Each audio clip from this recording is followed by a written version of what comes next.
Isabella, my mother-in-law, has a hobby of bullying her daughter-in-law. Right after I announced my pregnancy, she suddenly threw a teacup at me. The steam rising from the spilled tea told me how hot it was. Surprised? Got you with my prank.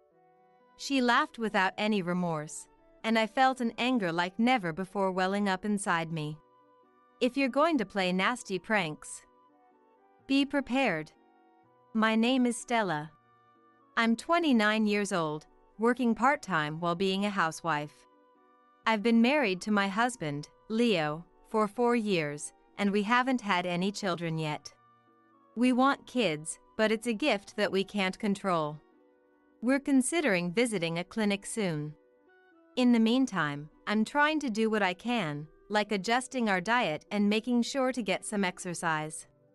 Physical health is important, but so is mental health.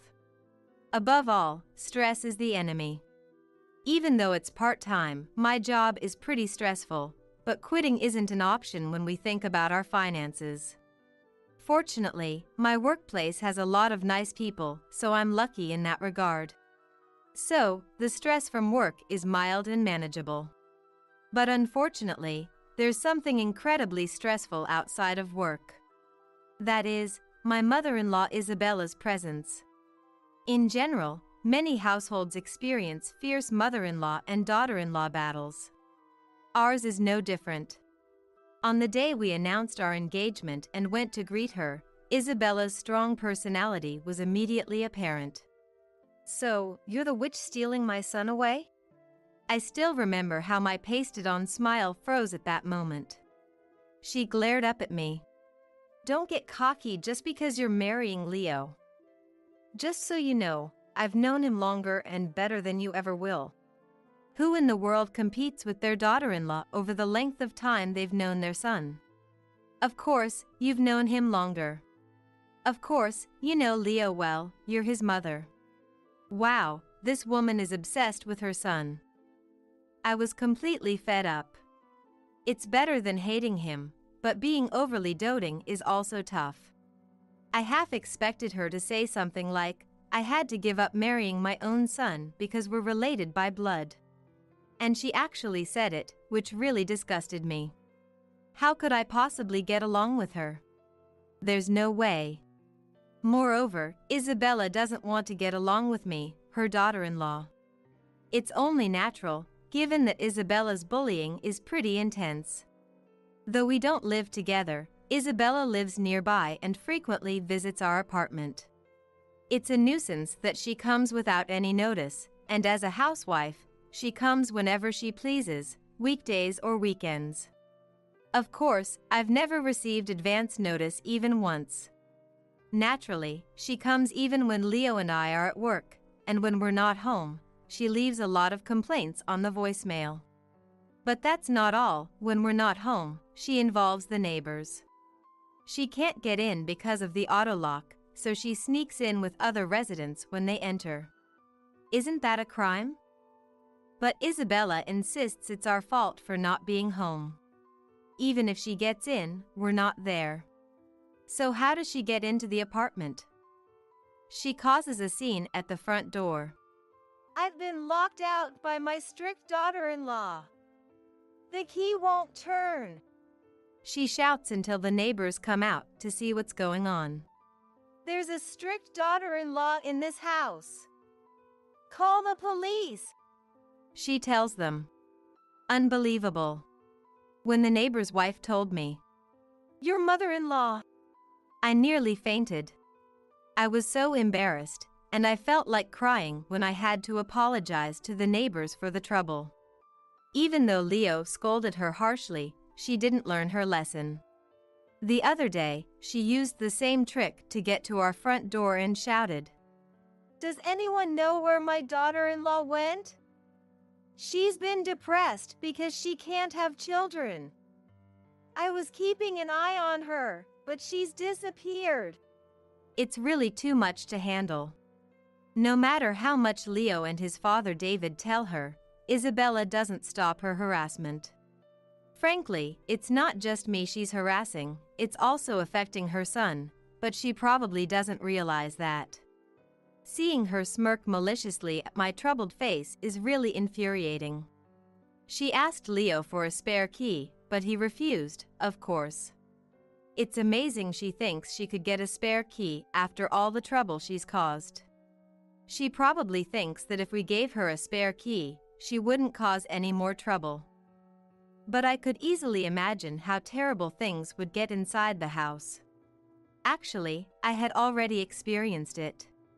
When we first got married, I underestimated Isabella and gave her a spare key after she insisted, "I'm his mother."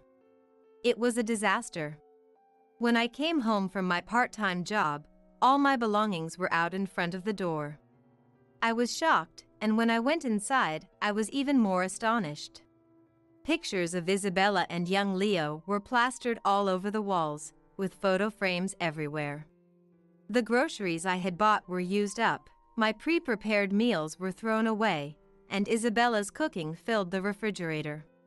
While I stood there, stunned, Isabella declared, "A mother cooks for her son." She even said, "I'll sleep in the bedroom with my son. You, daughter-in-law, sleep on the couch or the floor in the living room." She claimed there was no space for my belongings in the house and that she would place hers instead. It was incredibly difficult to put all my things back where they belonged. Leo quickly got the spare key back from her. But she had made a copy of the spare key. When I encountered the second rearrangement of the house, I was so caught off guard that I collapsed. So, I promptly added another lock. Her obsession with her son is beyond abnormal. Her overprotectiveness is entering the realm of the creepy.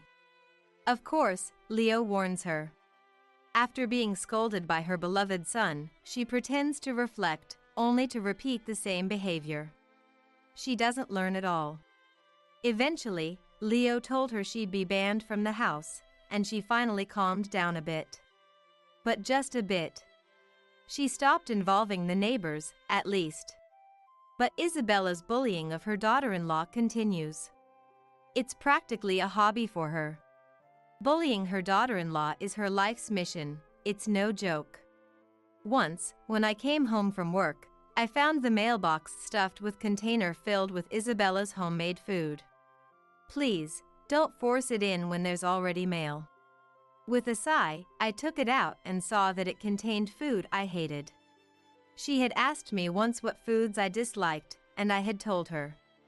It was a meticulously planned harassment. And, of course, Leo doesn't particularly like that food either.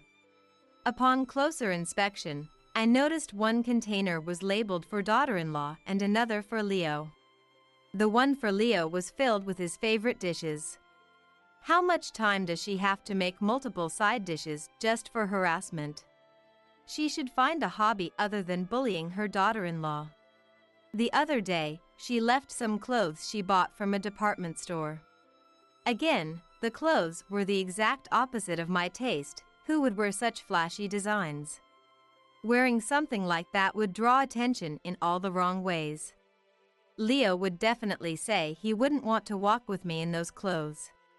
But Isabella left a note demanding a photo of me wearing them. The clothes remain in the closet, unworn. Of course, I have never worn them. If she really bought them at a department store, I would like to bring the salesperson here. I want to ask why they decided to carry such clothes. Anyway, my mother-in-law's bullying continues, and the stress is overwhelming. How can I hope for a child in this mental state? I sigh every day. But life is strange. When all you think about is wanting a child, it doesn't happen. When you start to shift your focus to other things, like dealing with Isabella, it suddenly happens. Is this real? One day, I stood in front of the pregnancy test, my hands shaking. The result was clearly positive. I rushed out of the bathroom and shouted, "It's positive!" Whoa, you scared me. Haven't gone for a few days?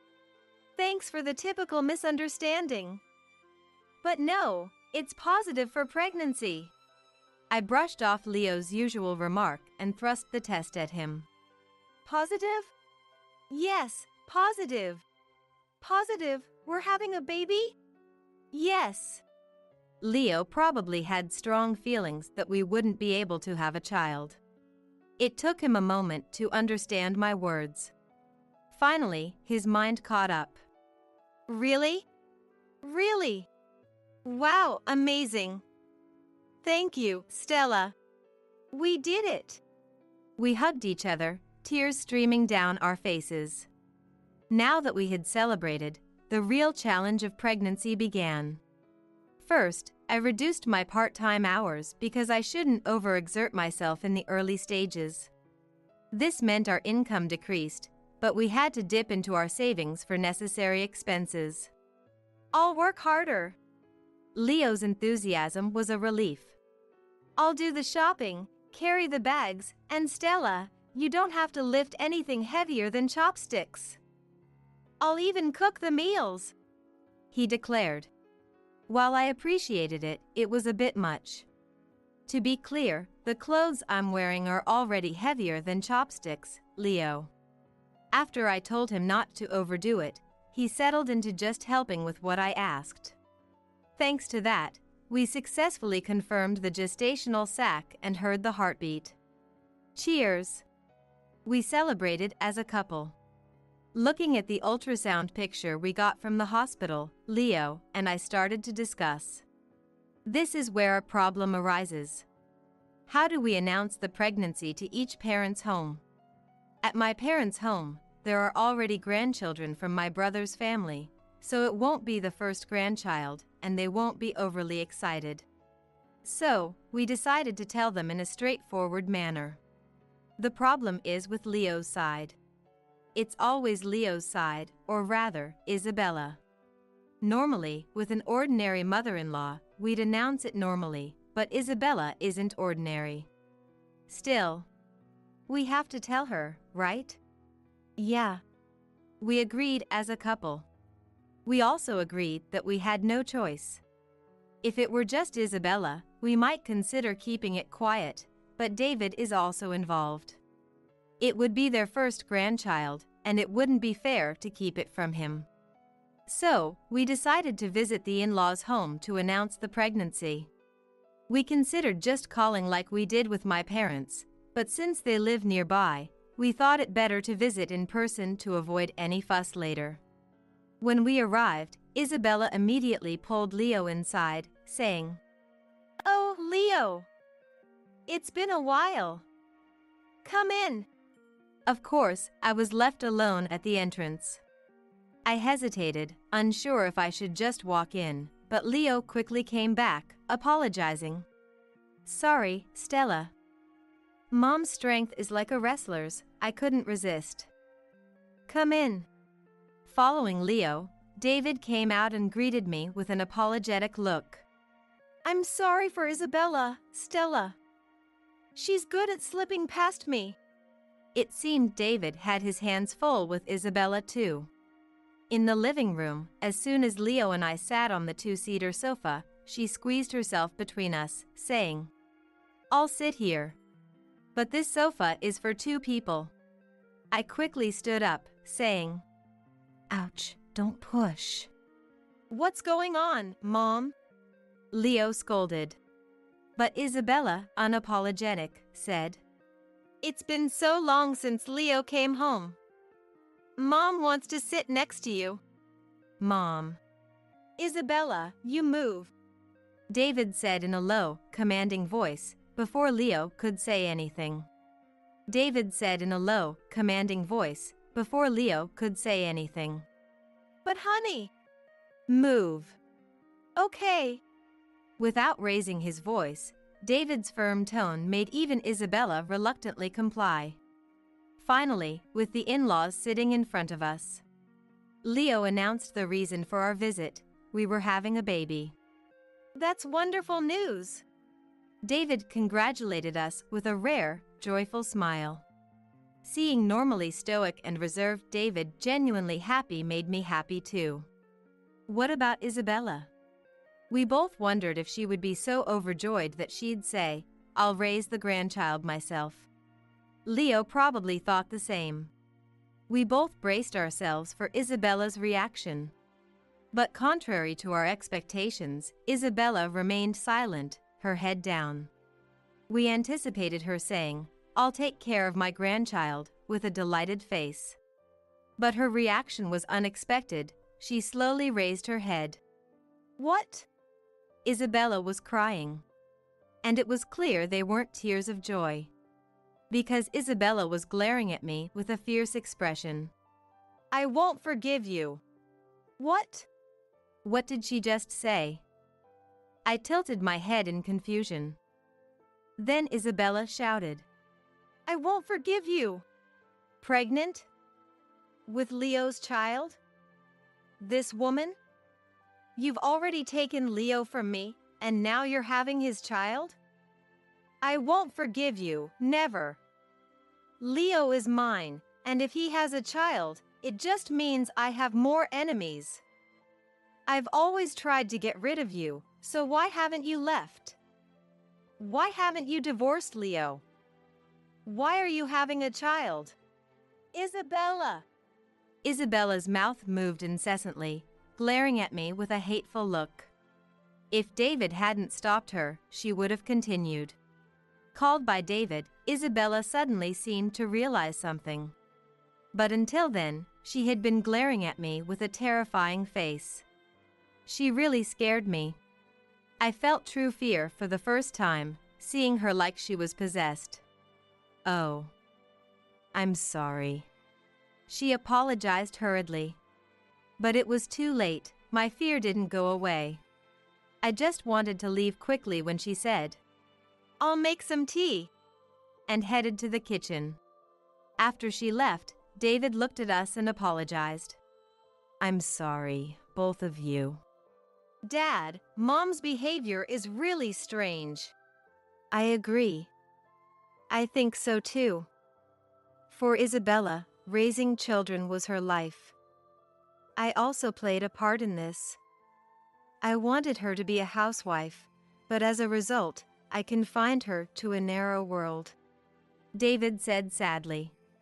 Even though we brought good news, the atmosphere had become gloomy. "Let's go home," Leo said just as Isabella returned with tea. "Oh, I've prepared some nice tea. At least have some before you go." Leo gave me a troubled look. "Tea should be fine," I said, and Leo apologized again. Honestly, I felt frustrated. Why did something that should be happy make me feel this way? It's all her fault. The more I thought about it, the angrier I got. This anger wasn't from morning sickness. However, despite my anger, Isabella smiled gently as if her earlier behavior was a lie. "I'm really sorry, Stella. I said something strange because I was surprised." David answered her. "Exactly. What were you thinking?" "Yes, I'm sorry." Come to think of it, this might be the first time Isabella has ever apologized. Although she's often uncontrollable, she seemed quite normal with David around. Thinking that, I watched Isabella's hands. She poured tea from the teapot into each cup. The steam rising showed how hot it was. That's right. It's not strange at all to have a child when you're married. Exactly, Mom. I need to get it together. That's right, Isabella. I'll be a grandpa, and you'll be a grandma. Isabella smiled peacefully as if a burden had been lifted. Leo and David spoke to her, relieved. This might be the first calm moment we've had with Isabella around. Maybe things will be peaceful from now on? Maybe Isabella won't act out anymore. I thought so. "Be careful, it's hot," David said, handing me a teacup. "Don't get burned," Leo said, handing me another teacup. Am I next? I absent-mindedly watched Isabella's hands. Then, "Here you go, Stella. Make sure to take it properly," I answered. "What?" At the moment Isabella's words registered, I saw Isabella's face gleefully lifting the teacup. The next moment, the teacup came flying towards me. It was filled with scalding hot tea. Stella, watch out! Ah! I couldn't move from the sudden shock. I heard Leo's voice. At the same time, my vision was covered by Leo's back. I heard the splash of water, then the sound of the teacup falling. Even as I heard the teacup shatter, I couldn't move. Leo's voice, Hot! brought me back to reality. Leo! It's hot, geez. Are you okay, Leo? I'm fine. My clothes shielded me from the direct hit. But, looking at the floor, steam was still rising from the spilled tea.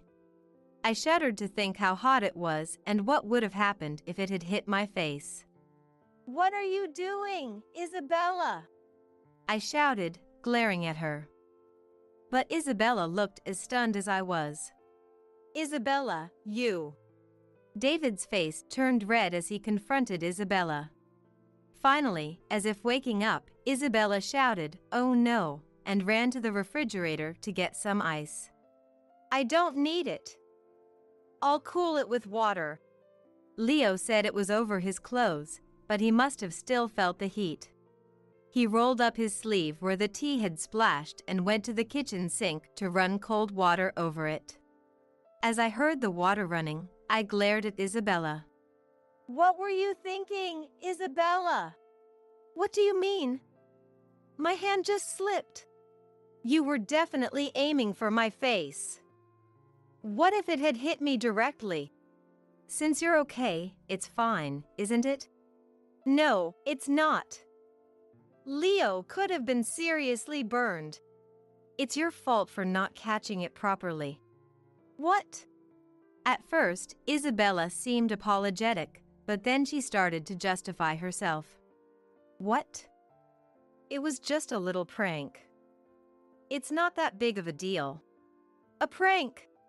I was speechless with shock, and Isabella, smiling, said, I told you, my hand slipped. Were you surprised? Prank success! She even made a peace sign as she laughed. I felt like I might faint from the shock. How could someone do this just to bully their daughter-in-law? Even though her own son could have been badly burned, she laughed it off, saying it was an accident. Unbelievable. Isabella, how could you? What? I'm not at fault. I just wanted to lighten the mood because you seemed tense. If Leo hadn't interfered, it would have just fallen on the floor. Stella is pregnant. So what? What, are you pretending to be all delicate because you're pregnant? Realizing it was pointless to talk to her, I walked away. I went to check on Leo, who seemed to have avoided a serious burn. He was putting his sleeve back down. But he was holding his phone, talking to someone. Leo, are you okay? I was worried he might have called an ambulance, thinking his injury was worse than it seemed. He smiled reassuringly. I'm fine, but I need urgent help, he said, ending the call. Did you call an ambulance? No, my arm is fine. I didn't call an ambulance, but I did call someone else. Someone else? Leo smiled at me reassuringly. Behind us, the in-laws were arguing loudly like an old married couple. I can't take this anymore. What were you thinking? What do you mean? That woman is a strict daughter-in-law who took Leo away. Strict daughter-in-law? That's Isabella. Actually, she's a strict mom. Whatever the case, what Isabella did is unforgivable. What Stella did is unforgivable. Wow, what a mess. I didn't intend to side with Isabella, of course. Even though Leo was fine, it was still dangerous for both of us. I gently placed my hand on my stomach, and Leo looked at me worriedly, asking, Are you okay? I smiled back, reassuring him that I was fine. However, I realized that continuing to deal with Isabella might lead to unpredictable stress. It was becoming dangerous not just mentally, but physically as well. I thought it might be best to cut off contact with her until the baby was born. Just then, the doorbell rang. Since it was an old house without an intercom, we couldn't see who it was. Isabella, seemingly relieved for the distraction, said, "Oh, someone's here?" and rushed off. Hey, we're not done talking. David called after her, but she ignored him. "Hello, who is it?" Isabella said, opening the door. A moment later, we heard her exclaim, "What?" Curious, Leo said, "Let's go see," and we followed him. The three of us, Leo, David, and I, went to the door, where we were met with a surprising sight. "Police, why?" I saw a stern-faced police officer standing at the entrance. Isabella, looking nervous, asked, What is this about?" The officer said, "We're the police. We received a report and need to speak with you." "A report?"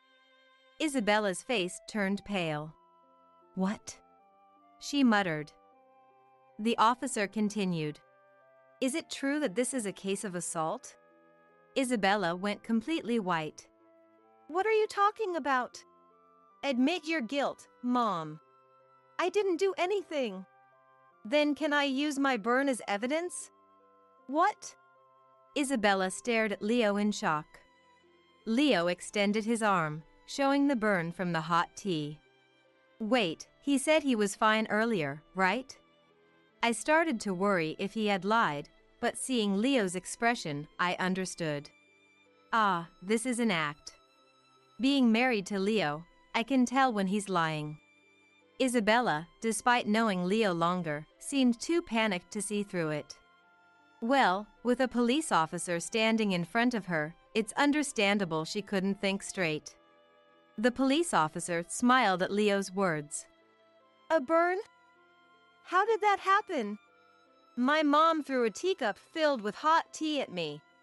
As soon as Leo said that, his mother shouted, "That's a lie!" "It's not a lie.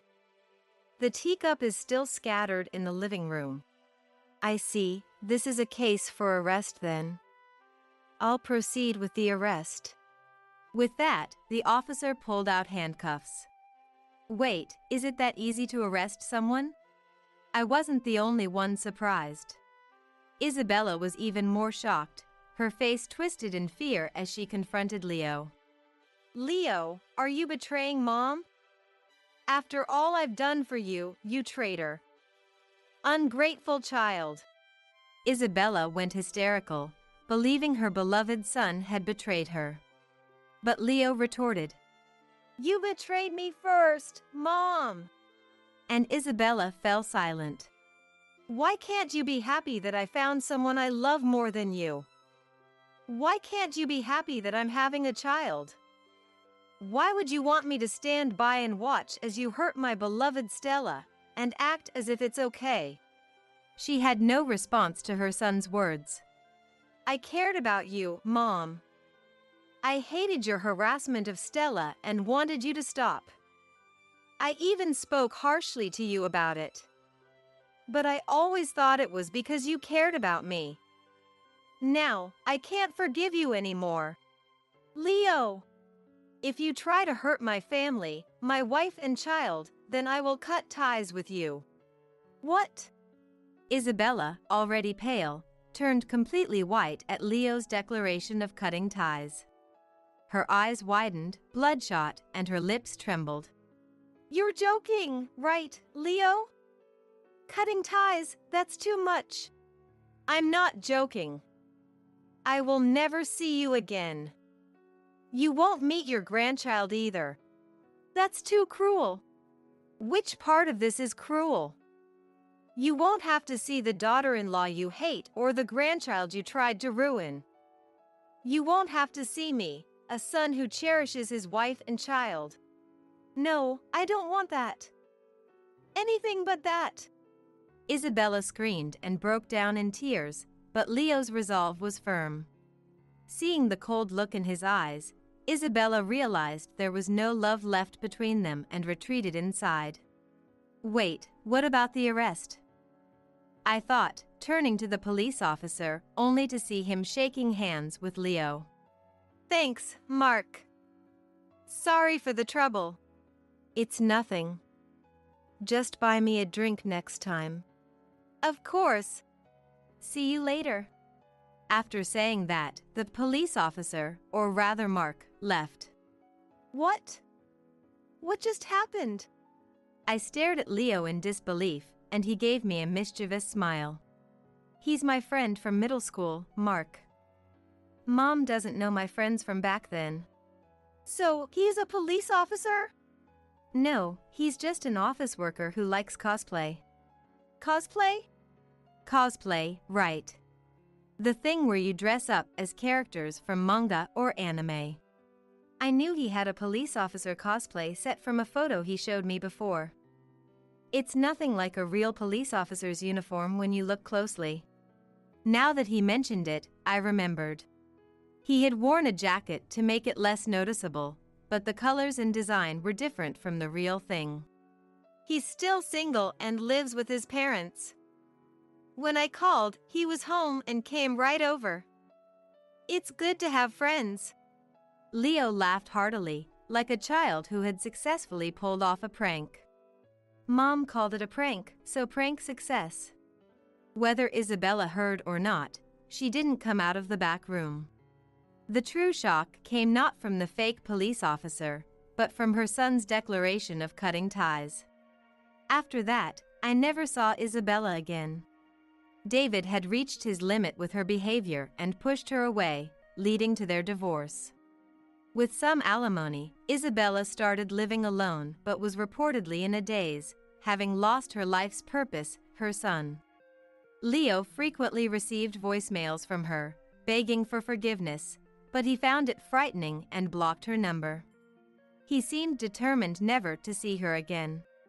Still, given the gratitude for raising him, I can't say for sure that they'll never meet again. But I do know that she'll never see me or our child again. Recently, Isabella's house became known as a trash-filled mess, but that's not my concern.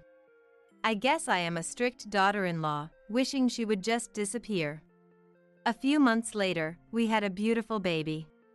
We cherish and adore our child immensely. But I still can't understand the extreme obsession Isabella had. Parenting is very challenging, but it's okay. I have a husband who loves and protects his family. No matter what problems arise, we'll be fine. I believe we'll be a happy family with endless smiles. Is that cake shop really that big of a deal? I asked curiously. It seems so. Well then, it must be worth a lot of money.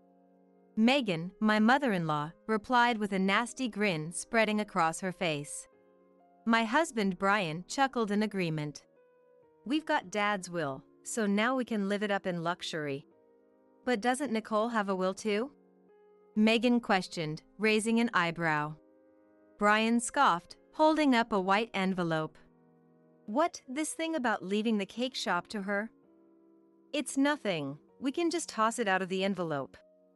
He proceeded to rip the envelope to shreds and discard it carelessly. At that moment, something inside me snapped. I had never been legally adopted by my father-in-law, Joseph. Therefore, I had no rightful claim to his inheritance. If Megan and Brian took all of Joseph's assets for themselves, I probably would have accepted it without complaint. However, I could not tolerate them blatantly disregarding Joseph's final wishes.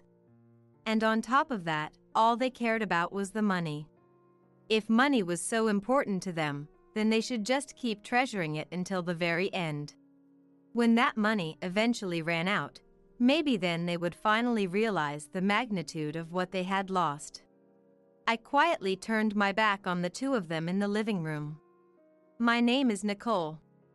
This year marks my 40th birthday, a milestone age. And in my life, I find myself standing at a major crossroads. The truth is, I'm currently agonizing over whether or not to get a divorce. Brian and I got married over a decade ago. We don't have any children, but I wouldn't say our relationship is bad. However, if you asked me if I still love Brian, I'd honestly have a hard time answering. Brian doesn't cheat on me, and he's diligent in his work. It's just that he's hopelessly irresponsible when it comes to money. And whenever he's in a bind, he goes running to Joseph for help. I wish he'd stop relying on his parents like a child and act more like a grown adult. Whenever I try to scold Brian about this, Megan always jumps to his defense. Don't you dare lecture him in that high and mighty tone. She snaps at me condescendingly. I wonder what Brian will do once Joseph is gone. Watching Joseph lying in his hospital bed, I let out a quiet sigh. But arguing with Brian about money is nothing new. To be honest, I had sensed a difference in our attitudes towards money long before with Brian. In fact, from the very beginning when we first met, I had doubts about the way Brian spent his money. For example, there was this one time before we got married when the two of us went to a shopping mall together. In front of a luxury brand store inside the mall, Brian suddenly stopped in his tracks. "What's wrong?" I asked, curious about his sudden halt. "Oh, it's just that there's this watch I've been wanting," he replied, pointing to a glass display case at the store's entrance. Inside the case sat an array of high-end watches. "For $1,000! Isn't that a bit expensive?" I exclaimed, my eyes widening at the exorbitant price tag. Brian scoffed, brushing off my concerns. "What are you talking about? That's practically a bargain." It was true that when it came to luxury watches, it wasn't uncommon for prices to exceed $10,000. However, at the time, we were both in our mid-20s. Not to mention, we were trying to save money in preparation for our upcoming wedding. I tried to reason with him. "Even after we get married, we'll both still be working for a while, right? Once we start living together, we'll have more financial flexibility soon enough. It would be easier to save money compared to when we were living alone. It was better to wait until we had that extra leeway before making such a purchase." That was how I attempted to persuade him. But Brian simply frowned, unconvinced by my argument. "I need to buy it now, or else," he insisted stubbornly. "Can't you endure just a little bit longer? Please?" I pleaded with him. We ended up discussing it in front of the store for about 30 minutes. Finally, Brian reluctantly gave in. Needless to say, I breathed a sigh of relief. I had planned to continue working even after getting married, so I wasn't too worried about running short on living expenses even if we splurged a little. Still, it went without saying that it was better to avoid any unnecessary spending. Brian seemed to accept my way of thinking. I was convinced that with this mindset, we would manage just fine after tying the knot. However, on the day right before our wedding ceremony, we were in our new home where we would begin our life together, unpacking boxes after the move. That's when I opened a cardboard box and unexpectedly discovered an unfamiliar shopping bag inside. "This is Brian's?" I asked, holding up the mysterious bag. "Yeah, that's right. Could you take it to the bedroom for me? I'm going to install the fridge," Brian replied nonchalantly. "Got it," I agreed, carrying the bag towards Brian's study. However, as I walked, a strange uneasiness settled in my chest. "Wait, was that a luxury brand?" I muttered to myself, the image from earlier flashing through my mind. The shopping bag had the logo of a famous international brand printed on it. Of course, I wouldn't get angry at Brian for owning luxury items. If anything, since Brian worked in sales at a trading company, I wanted him to maintain a neat appearance. But for some reason, it bothered me this time. So, feeling guilty, I decided to check the contents of the bag. Ah. This is. I gasped as I pulled out a high-end wristwatch from inside. It was the same one we had seen at the shopping mall. I immediately confronted Brian about it. Flustered, Brian started making excuses. My boss told me to wear a nice watch, so I had no choice but to buy it, he claimed, avoiding eye contact. Then why didn't you discuss it with me first? I demanded, my brows furrowing. Well, it's a work thing, so. He trailed off weakly. He didn't think it was something he needed to consult me about. He knew it was wrong of him to buy it without telling me. Brian spouted off these flimsy justifications. Naturally, I was furious. But there was no point in complaining about it now. In the end, I simply said, next time, talk to me about it first. And left it at that. However, even after that incident, Brian continued to make big purchases without my knowledge. If he kept that up, I should have noticed at some point. But I never did. Because Brian's methods were clever and deceptive. What shocked me the most was discovering that Brian had been receiving an allowance from Joseph. Whenever he ran out of money, he would ask Joseph to spot him some cash. It goes without saying that a grown adult shouldn't be doing that. If I had known, I would have put a stop to it. But I only found out about it much, much later. A year ago, when Joseph was hospitalized for an illness, I learned of it while talking to him on his sickbed. Come to think of it, when Brian heard about Joseph's hospitalization, he seemed quite distraught. What? Dad's in the hospital, Brian exclaimed loudly as he spoke on the phone with Megan. Joseph's been hospitalized? I asked Brian, and he nodded at me while still talking to Megan. So, how's his condition? I inquired, unable to hear the other side of the conversation but sensing the severity of the situation. Eventually, Brian ended the call and turned to face me. Hesitantly, he said, I'm sorry, but I think I should go back to my parents' place. You're right. That's probably for the best. I agreed, understanding his concern. No, that's not what I meant. I want to live with my mom at their house. He clarified, his words catching me off guard. Certainly, with Joseph's absence, I was worried about Megan. However, the idea of moving in with my in-laws seemed like too sudden of a development. As I silently pondered what to do, Brian began explaining his reasons for wanting to live together. Brian was the only child of his parents, so if things continued like this, Megan would end up alone. Additionally, Joseph ran a cake shop, and even while hospitalized, there would be a need to communicate with the store. But Megan had very little work experience, and it was doubtful that she could properly assist with the business. Therefore, it would be better for either Brian or me to lend a helping hand. Brian shared all of these thoughts with me. But what about work? I asked, knowing that if we both moved in with his parents, we would have no choice but to quit our jobs. That wouldn't solve the problem at hand. Just as I was thinking this, Brian continued with a smile. It's okay. I'll put in a request for a transfer, he assured me. A transfer? Yeah, my company has a branch office near my parents' house, he explained. The trading company Brian worked for had several branch offices throughout the country. Apparently, one of them was located close to his parents' home. If he transferred there, he wouldn't have to quit his job. Brian shared this information with me. But it's impossible for me, I pointed out. Right. Your company is. He trailed off, realizing the predicament.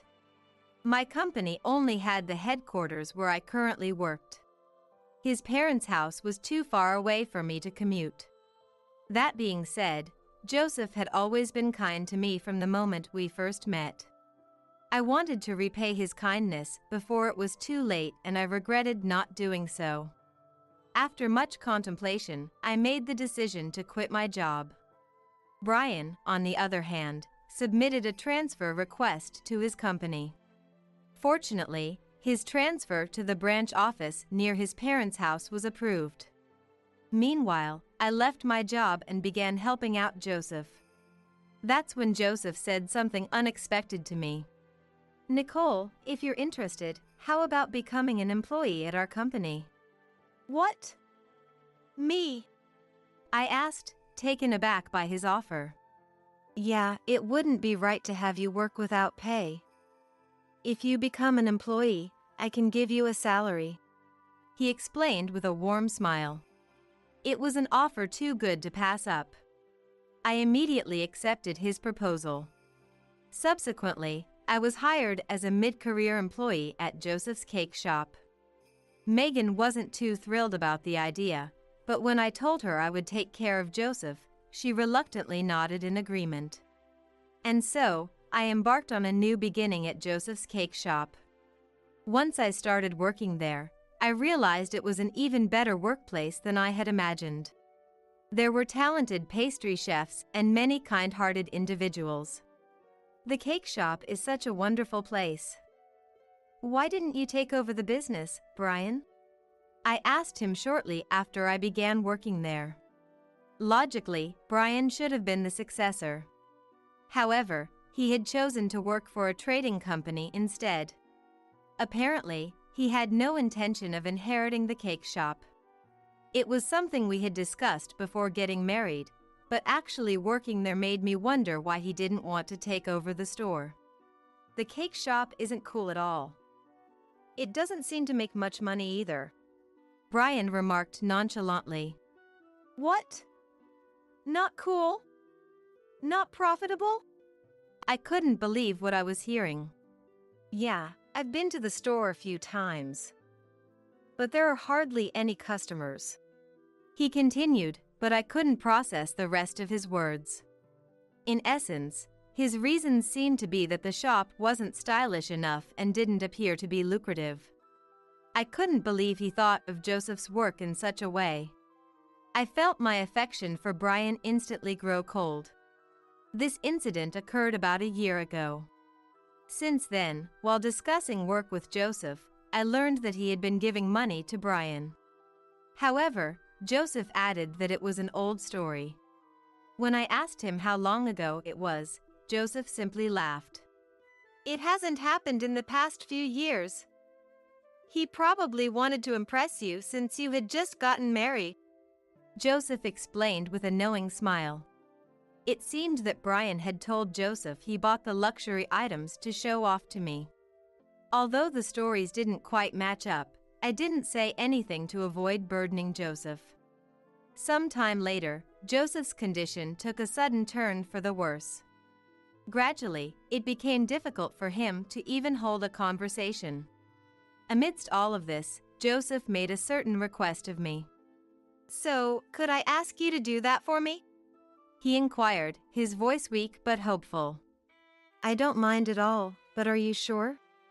I asked, wanting to confirm his intentions. Yeah.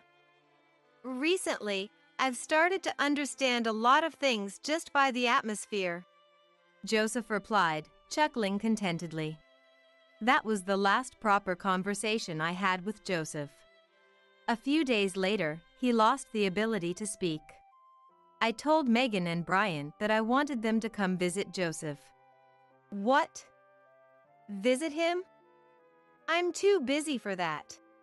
Megan dismissed the idea coldly. I couldn't fathom what she could be so busy with. In any case, Megan refused to visit Joseph. Brian also claimed he couldn't go see Joseph because of work. Don't say that. This might be the last chance, I pleaded, my heart sinking.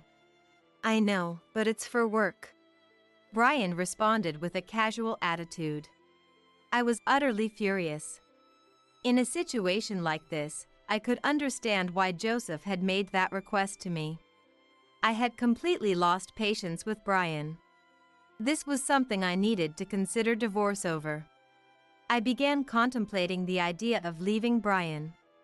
Around that time, Joseph passed away. My mind went blank. There were still so many things I wanted to discuss with Joseph. I couldn't let it end like this. Pushing my emotions aside, I started preparing for Joseph's funeral. David, one of Joseph's subordinates and a talented pastry chef from the cake shop, came to help. However, for some reason, David and Megan started arguing. What? Why would you make it so extravagant? Megan scoffed, her voice dripping with disdain. Well, many people from the shop and other related parties will be attending. David tried to explain patiently. Just keep it simple. The shop isn't paying for the funeral expenses, are they? Megan snapped back. It seemed they were clashing over the scale of the funeral. Megan wanted to keep it modest to reduce costs. On the other hand, David insisted that they should make it a larger event considering the number of attendees. There are other expenses to worry about, and it's already a burden. Surely you understand that much? Megan argued, her frustration mounting. I do understand, but we're expecting a large turnout. David countered, standing his ground. What? But that's not what we had in mind. Megan started, but I couldn't see the conversation going anywhere productive. Left with no choice, I intervened. Megan, let me handle the funeral arrangements. Why don't you go rest over there? I suggested, trying to defuse the situation. What? You're treating me like I'm in the way. Megan bristled, clearly offended. You've been by Joseph's side for many years. I began, attempting to reason with her. It was only natural for her to feel devastated. It would be best for her to take a break now. I tried to persuade Megan in this manner. In response, Megan turned to me with an irritated expression and declared, Do whatever you want. But I'm not paying a cent more than what I've already prepared. I'll cover any shortfall. I reassured her, hoping to ease the tension.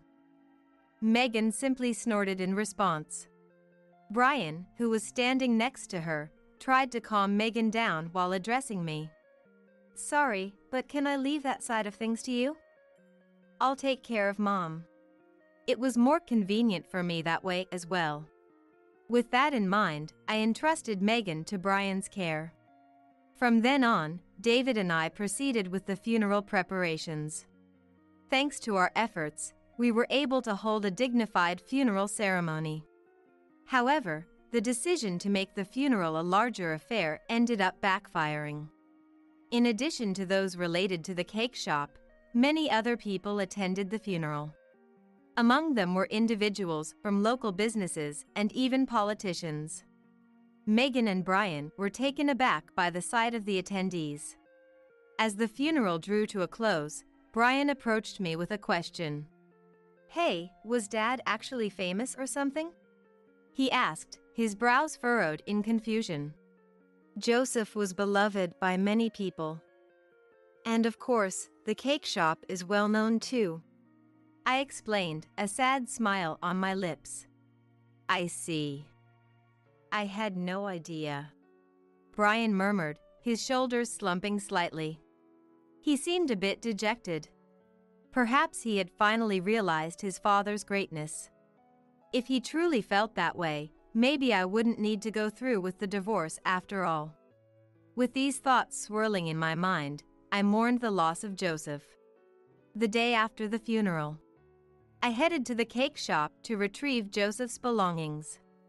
At home, Megan and Brian were busy cleaning up after the funeral. When I returned, I would need to help out as well. Thinking this, I hurried back home. I'm back.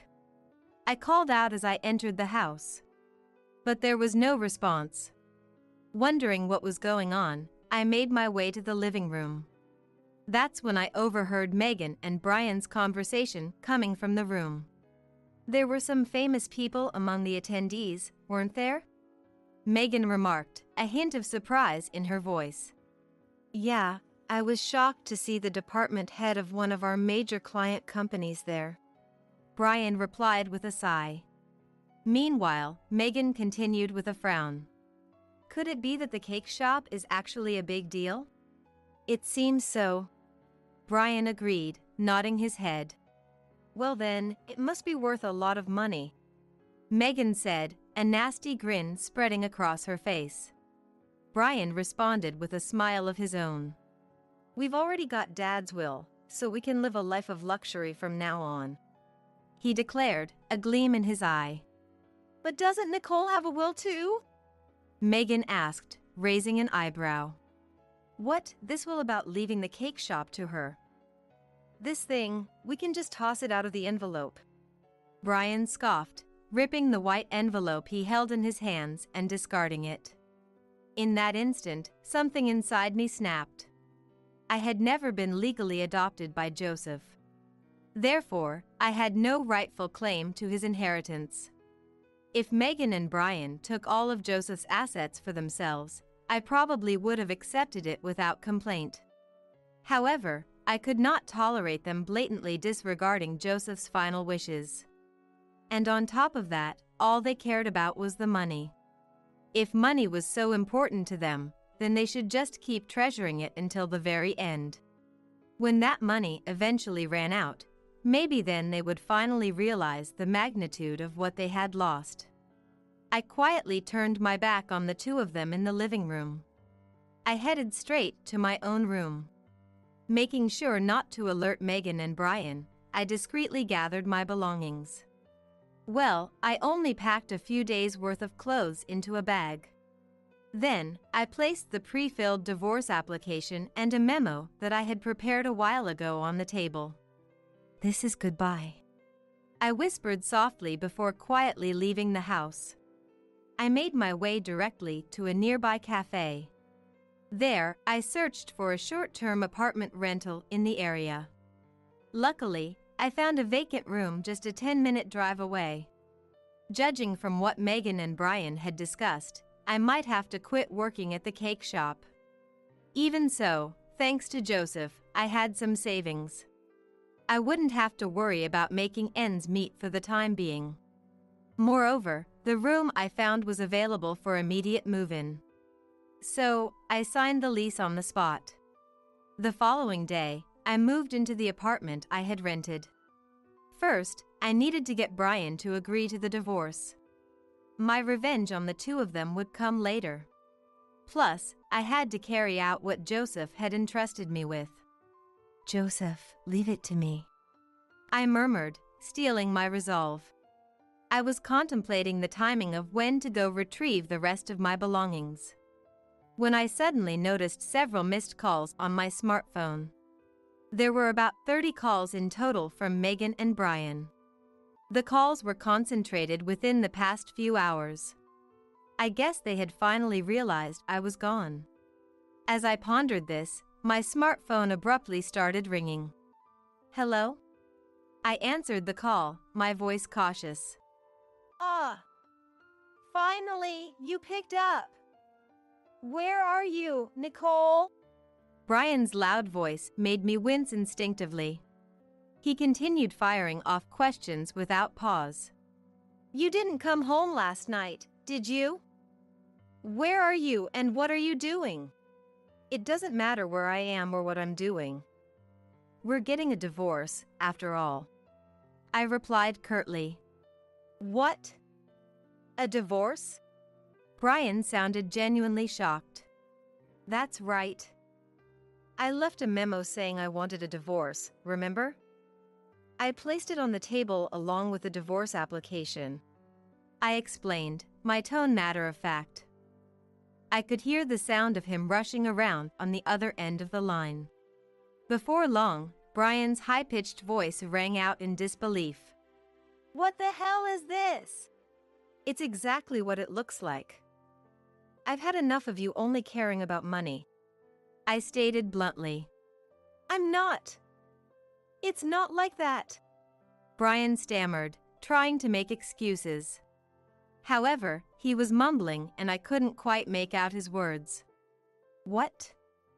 You can't say it clearly because you're feeling guilty? I pressed, my patience wearing thin. No.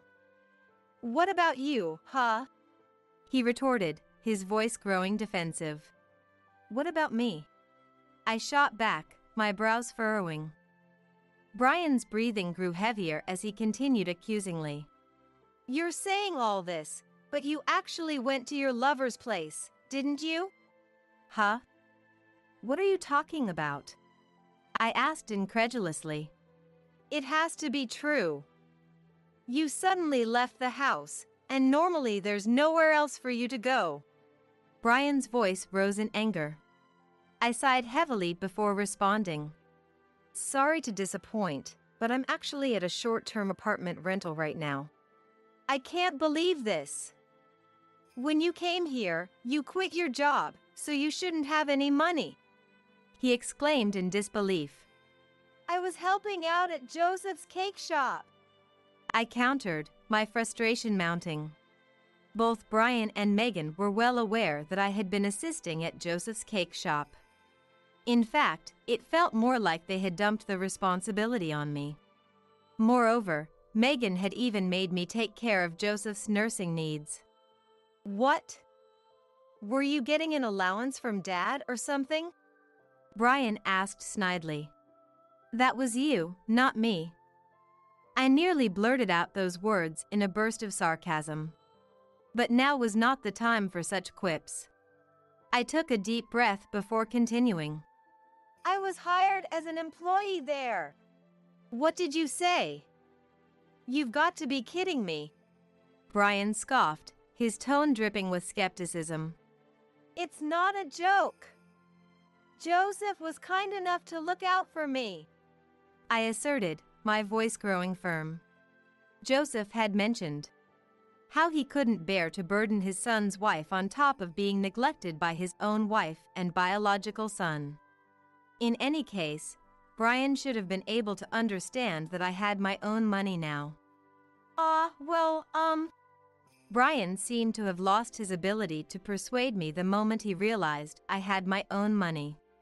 As if to add insult to injury, I spoke with increased intensity.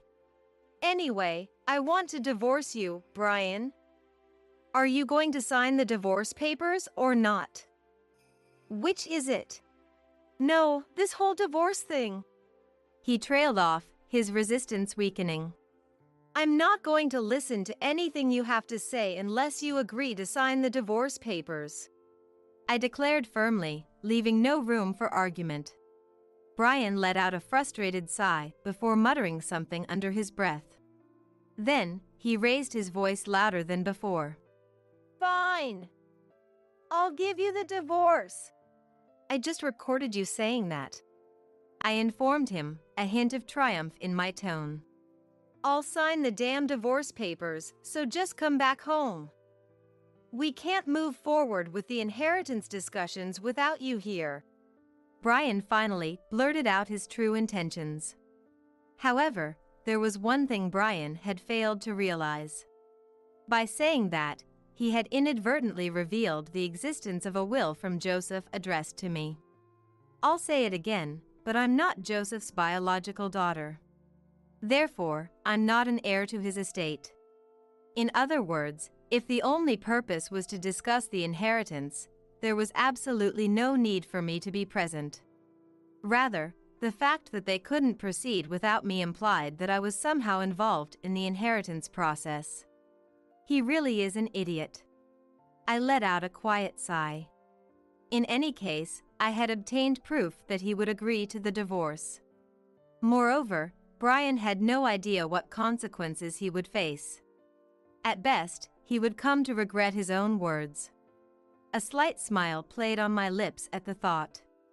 The following day, I visited my in-laws' house to retrieve the divorce application.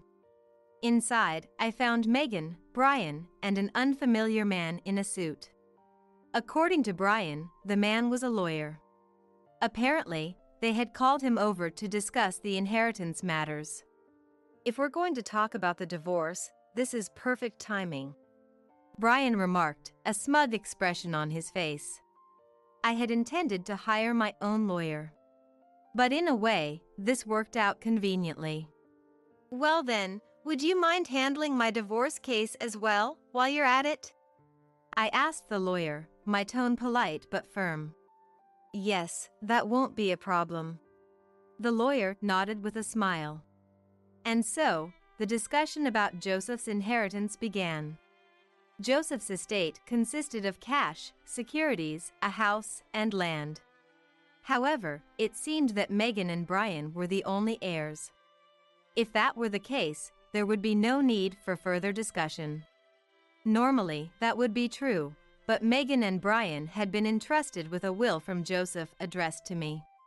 That matter was likely the reason they had called the lawyer. Did they really want to pretend that the will meant for me didn't exist? I had my doubts, but the lawyer proceeded with the conversation matter-of-factly without saying a word. "So, I understand that you have a will in your possession," he prompted, his gaze expectant. Yes. Here it is," Brian replied, placing 2 envelopes on the table. One had Megan's name on it, and the other had Brian's.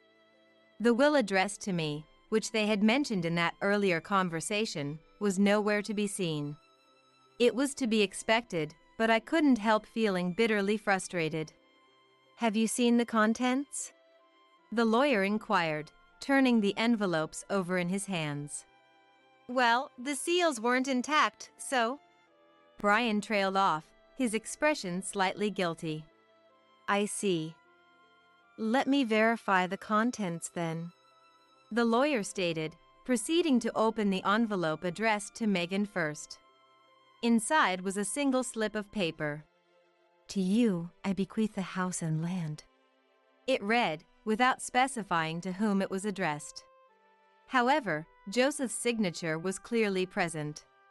Similarly, the envelope addressed to Brian contained the same type of note.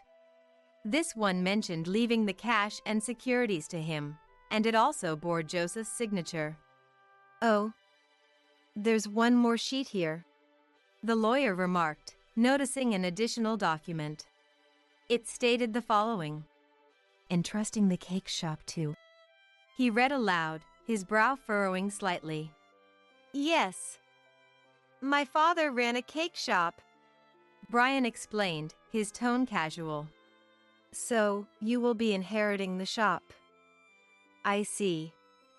Since there are also securities involved, that should work out nicely," the lawyer commented, nodding in understanding. The lawyer was taking notes while talking. At that moment, Brian shot me a nasty look. Oh, how could he be so clueless?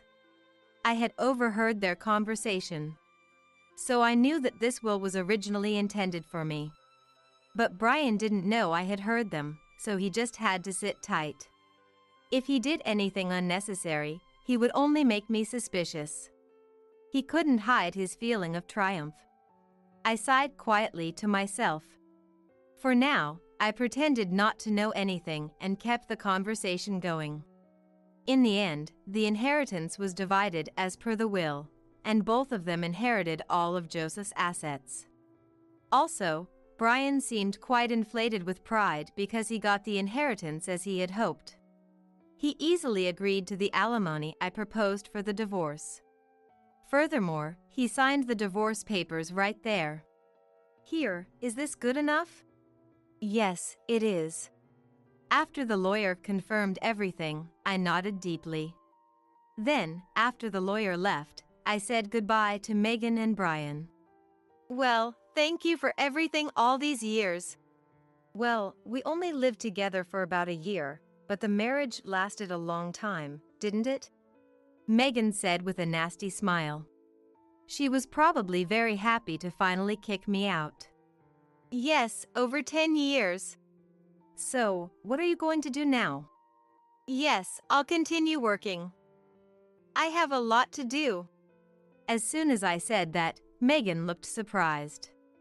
Then, she laughed and said to me, "Didn't you hear? Brian inherited the sweets shop." "Yes, I know." "What do you mean, yes, I know? Are you planning to keep working there even after the divorce? Isn't that a bit shameless?" Megan sneered. I replied firmly, "It's okay.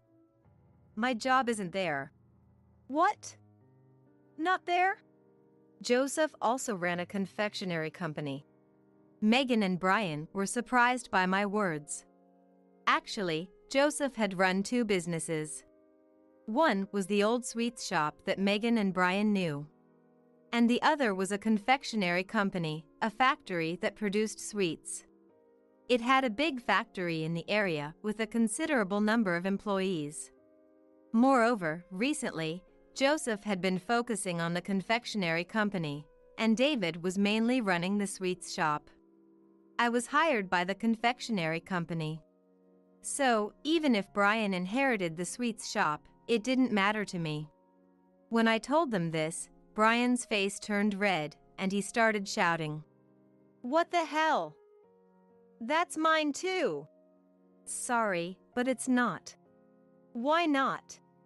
"Because I got the shares of the confectionery company." It was a little before Joseph passed away. He asked me to do something. That was to manage his confectionery company. A few years ago, Joseph considered mechanizing the sweets shop. He thought about introducing some machines into the production process and keeping the shop running as it was.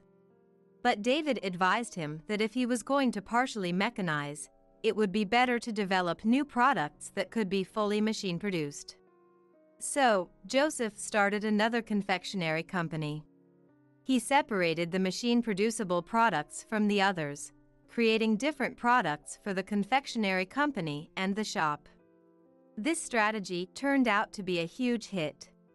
The confectionery company grew rapidly. Meanwhile, Joseph also focused on developing collaboration products, drawing attention to the traditional sweets shop.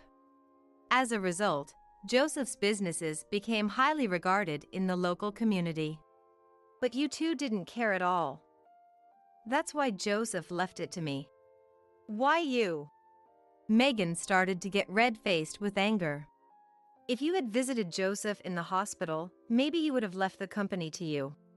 Seeing Megan biting her lip in frustration made me smile a little. This was Joseph's revenge. As I thought about that, Brian suddenly approached me. "Hey, Nicole. Let's get back together." "What? Why?" "Dad collaborated with the sweets shop, didn't he? So, we should work together as a couple again. It would be better for us to cooperate as a married couple." Joseph would have wanted that too. Brian rambled on like that. But it was far too convenient now. "No way. The divorce is settled. There's no going back." "But, Dad, oh, wait, look at this. Look at this." Brian grabbed the will from earlier. Then, showing it to me, he continued. "This will that says to leave the sweets shop to you was actually meant for you." I never expected him to confess to forging the will himself. I was amazed at how pathetic Brian looked. When I couldn't say anything, Brian spoke up. "See? It's a good deal, Nicole. I'll make you an executive, no, the president of the sweets shop. Do you even understand what you're saying? Forging a will is a crime. In this case, is it forgery or alteration? I'm not sure what specific crime it falls under. But just hiding a will is a crime in itself. In any case, what Megan and Brian did is illegal. Megan seemed to understand this and was just silently troubled on her own. On the other hand, Brian didn't care at all. He desperately tried to convince me that he wasn't in the wrong. "I didn't exactly fake it. The will didn't have a name written on it." "Then it's not clear if it was meant for me either." "No, it was in an envelope with your name on it, and..." I saw Brian tear up that envelope, so I believe his actions count as destroying the will. Even for that alone, Brian should be disqualified from inheritance. At least that's what I think. But explaining this to Brian wouldn't make him understand. So, I decided to explain it in a way he could grasp. I pulled out a copy of a certain document from my bag. Placing it in front of Brian and Megan, I declared, "This is a copy of Joseph's real will." What? The real will? Actually, Joseph had entrusted his will to me. It's a formal document, complete with dates and signatures. And it has the names properly addressed. However, as long as there are no contradictions with the newer will, the older one can still be valid.